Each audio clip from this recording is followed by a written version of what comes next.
Aqui uma jabuticaba não sabará, a precoce, aquela que produz entre 8 a 12 anos ela já produz, que nós estamos em Ribeirão Preto, estado de São Paulo, outubro de 2025, ainda não entramos na estação da chuva. A gente adquiriu ela num garden, num pote grande, e aquela areia bem fininha, e alguns produtores quando retiram do chão, plantam num pote com areia bem fininha, e isso favorece formar muita raiz fina mais perto da superfície. E ela vem com a parte da raiz pivotante ainda, que quando eles tiram do chão, eles tiram ainda uma boa parte da raiz pivotante. E agora aqui a gente está fazendo a retirada dessa raiz pivotante que ainda ela mantinha.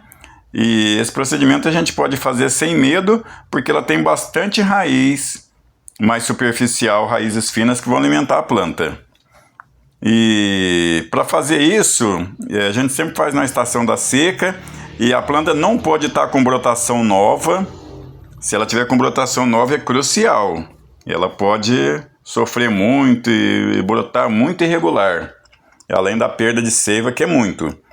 E aqui eu estou tirando uma raiz também, que estava em duplicidade, e aí agora eu faço a vedação com a cera de abelha derretida. Eu estou derretendo a cera de abelha para fazer a vedação das raízes.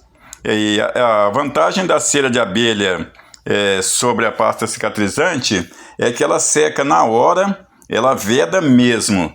E aí quando a gente vai replantar e depois regar em seguida, não tem problema de soltar.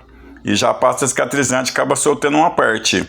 Então todos os cortes eu faço essa vedação com a cera de abelha, até por questão assim que o gasto para mim é bem menor, e devido ao alto volume de replantio que a gente faz por dia, de podas drásticas, podas médias, é um material muito bom, porque ela já tem o agente bactericida e fungicida.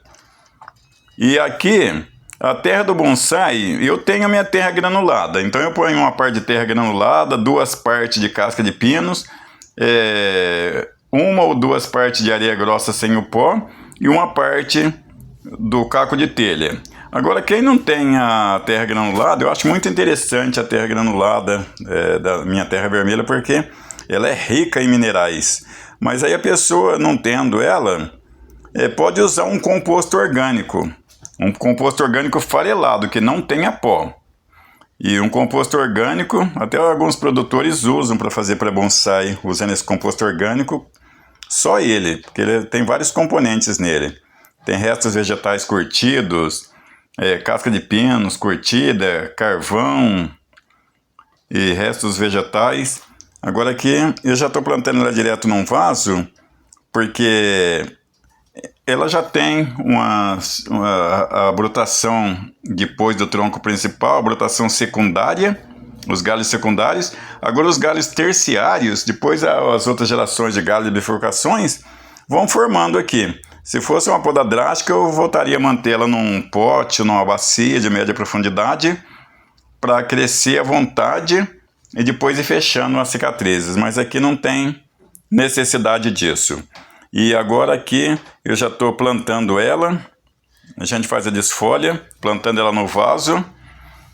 E agora, depois desse replantio, eu já mantenho ela a sol pleno. Rego à vontade, mantenho a sol pleno. E eu nem uso hormônio, porque ela tem muita raiz.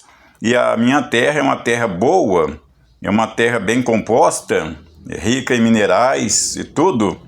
E isso vai garantir para a planta ela ficar pelo menos uns 2 meses. Só depois de uns 2 meses que a gente continua a adubação, de preferência com adubo orgânico, que o adubo orgânico ele cria uma microflora, ou biota, um ambiente cheio de bactérias benéficas que ajudam as raízes a se alimentarem melhor, e a planta cria uma resistência também ao estresse, até ao estresse hídrico,